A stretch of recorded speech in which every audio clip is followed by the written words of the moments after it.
অবশেষে মৃত্যুকেই বরণ করে নিচ্ছেন ওবায়দুল কাদের। বার্ধক্যজনিত একাধিক অসুস্থতার কারণে বেশ কিছুদিন যাবৎ শয্যাশায়ী ছিলেন এই। আসসালামু আলাইকুম প্রিয় দর্শক, আপনাদের সকলকে আমন্ত্রণ জানাচ্ছি আমাদের কথা চ্যানেলের আজকের এই পর্বে সবাইকে স্বাগতম। প্রিয় বন্ধুরা, প্রীতি, সালাম এবং শুভেচ্ছা নেবেন।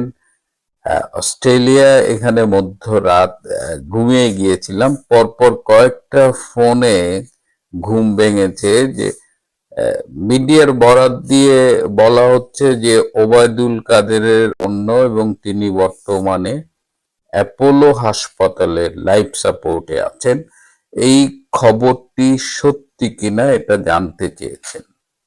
তো আমি যোগাযোগ করেছি ভারতে, একদম সর্বোচ্চ পর্যায়ে যোগাযোগ করেছি।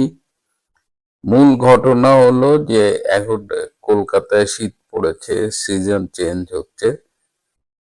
ওবায়দুল কাদেরের একটু ঠান্ডা লেগেছে। তো যেহেতু তিনি এর আগে তার হার্টে বাইপাস করা হয়েছে, সেহেতু তিনি একটু ডাক্তার দেখাতে গিয়েছিলেন।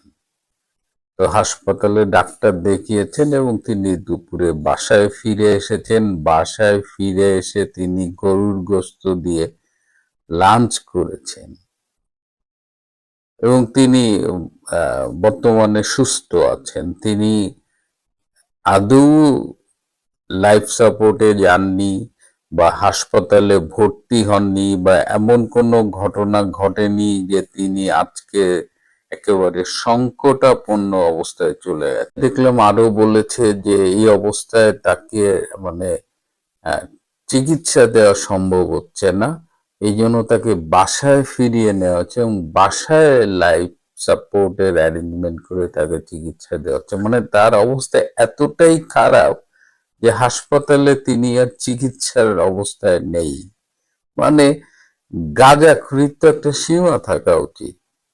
প্রথমত হলো আপডেট হলো যে আওয়ামী লীগ নেতা, আওয়ামী লীগের সাধারণ সম্পাদক ওবায়দুল কাদের বর্তমানে সুস্থ আছেন, একটু ঠান্ডা লেগেছে।